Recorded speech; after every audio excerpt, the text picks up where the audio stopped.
reality than you are willing to change yourself. Because if that's the case, you're doomed to lead a pretty miserable life. Deep down, we all know that when somebody says that they can fix all your problems, it's just garbage. Right. And which is also one of the other messages that I think my dad and my parents inculcated, which is, if you've got a problem, the proper order is that you first look within and see if you can solve it yourself, right? That accepting that my parents weren't the type of people where if we had a problem at school, they blamed the teacher.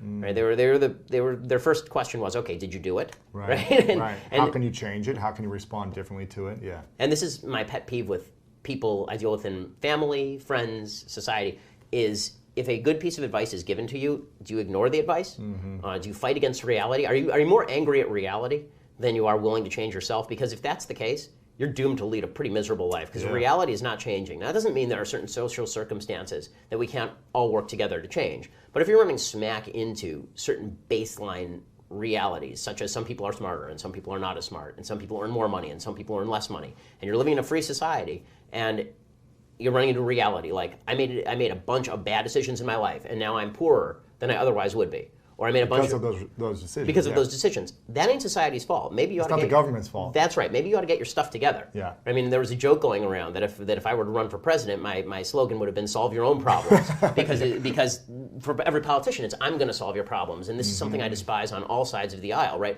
I think that President Trump, to take an example, campaigned on the basis that you have a dying factory town. It's been dying because technology is ripping away those jobs, and because the market doesn't help create new jobs in this particular area. Well, we're not going to say that you should leave your town and go to a different town where the jobs are and treat your life as an adventure and go forth. Instead, we're going to say, no, we're going to bring those jobs back because it's the Mexican and the Chinese who stole those jobs. That's nonsense. Okay, and when you hear the same thing from politicians like Elizabeth Warren, who recently spoke at a historically black college, and she said to a group of black students that America is inevitably stacked against you. And I'm thinking, these are people going to a top-level college who majored in probably useful things and will get a job after that major. No, I mean, it's one thing to say that I can cite a specific example of somebody who has discriminated against me, done something bad, here's a specific law that disadvantages me. If you're solutions focused, then you should be asking, okay, what is the problem and what is the solution? But I think that we as a country and just generally human beings, we're oriented toward being problem focused, meaning that something bad happens and we think, okay, how can we complain about this problem? How can we blame this problem on somebody who's not me? As opposed to, okay, how can we solve this problem? How can we take ownership? Yeah. How can we do something about it? And my wife and I have a basic rule that this applies in relationships also. So my wife and I have a basic rule that came up very early in our marriage. So my wife was a lovely person, and as my listeners know, a doctor. She is she does a thing that I think many women do, and she will want to talk to me about a problem. And as a man, my first instinct is, okay, here's what we should do. Let's fix it, yeah. And she gets pissed, right? Because she doesn't actually want the problem solved. She just wants to talk to me about the problem because it makes her feel better. Why can't you listen more? Why can't? And so I said to her, that's fine, but I need to know up front in the conversation, is this a problem-solving conversation? Right. Or is this a me hearing you conversation? Yes, tell me so you understand. Right, so this is an actual rule in our house. So that when we start addressing a problem, I'll say to her, and she doesn't get offended because she's awesome, I'll say to her, is this a you want me to give you a solution problem, or is this a you just want me to listen to you? And very often she'll say, I just want you to listen. Great. It's like, okay, good, now I know. Because what's the worst for guys is you say, right, so here's the problem, and here's 3 ways you can solve it. And she's like, what are you talking about? Why are you? So I think that's true in politics also. Yeah. We mix up what it is that we want out of our politicians. We pretend that what we want out of our politicians is solutions. What we actually want out of our politicians is sympathy. The problem is that sympathy does not create solutions. Right. Sympathy is just a way for people to pander to you for votes and money. Sympathy, like, you should be viewing your politicians like you view your plumbers. Do they solve the problem? You shouldn't be viewing them like right. You shouldn't be viewing them like you view your psychotherapist. Do they hear me? Do they listen to me? Wow. It's interesting because about 10 years ago, I was playing professional football, kind of like minor league football. I was getting $250 a week, so it wasn't like I was making a lot of money. But I was doing what I loved. And I got injured, and I was sleeping on my sister's couch for about a year and a half afterwards. I didn't have a college degree yet. This was in 2008 when the economy was pretty bad, and people with degrees weren't even getting jobs. And I remember thinking at the time, I was like, how am I going to get out of this? And can someone help me out? And this is going to be a struggle. I was thinking, like, there's got to be a better way for people like me who can get taken care of.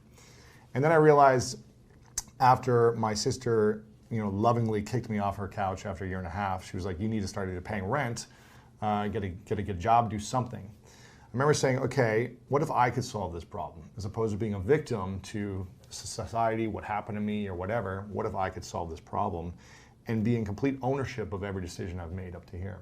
And I think one of the reasons I don't follow politics or watch the news or do any of that stuff is because I try to instill what you talked about with people on this show, which is like, how do we overcome our own challenges by not putting the blame on someone else, by not hoping for someone else to save us or rescue us or to give us a higher minimum wage or whatever it may be, but how can we develop skills with the society we're in? How can we develop new skills, be more valuable to society so that we can earn more? How can we take care of our health better so we're not sick and needing medicine or someone to supplement that through whatever it may be, some financial aid through medicine? How can we just take care of our lives better and improve the quality of our life?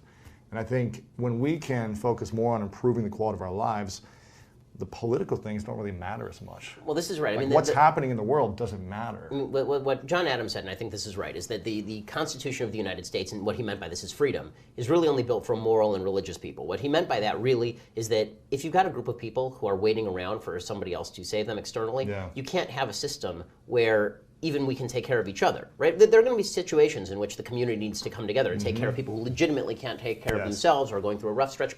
Understood. All that's right. But if you don't have a group of people who are motivated not to take advantage of that, or who are not being told by politicians that they should be taking advantage of it, or that society has a duty, why don't we focus on our own duties more than we focus on everybody else's duties to us? We focus a lot on rights in our society. We have a right to X, Y, and Z. We focus very little on what are our duties to ourselves and to society. And that doesn't make us happier, it makes us more depressed. What's the difference between rights and duties? So rights are, there are a couple different visions of rights, and I think that this is where we actually get political. So I think that there are two different visions of rights. According to people on the right, on conservatives, what rights are things that you have a right to do X without government controlling you. So basically these are called negative rights. This is the parlance that's sort of used, is that you have a right against the government. So for example, I have a right to free speech. What that really means is the government does not have the ability to compel me to speak in a certain way. Or no matter what I say. Right. Anything at all. Right. Even threats or... Well, not threats, because that's actual assault, but anything that's not indicating violence, for example. Gotcha. I have a right to say, because the government does not have the power to encroach upon that.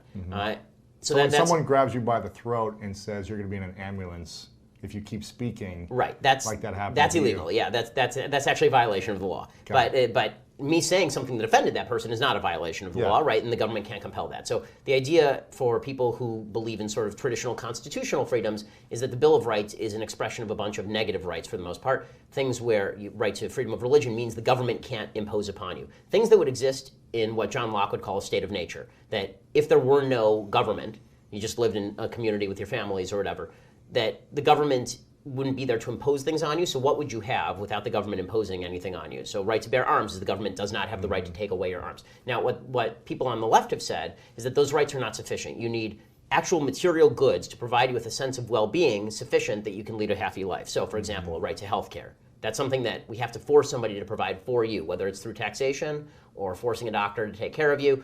A right to health care is an affirmative duty on someone else. A right to free speech is an affirmative duty. If I'm just sitting here, I have a right to free speech. Have I forced you to do anything? The answer is no. If I have a right to health care and I get hurt, now I have to compel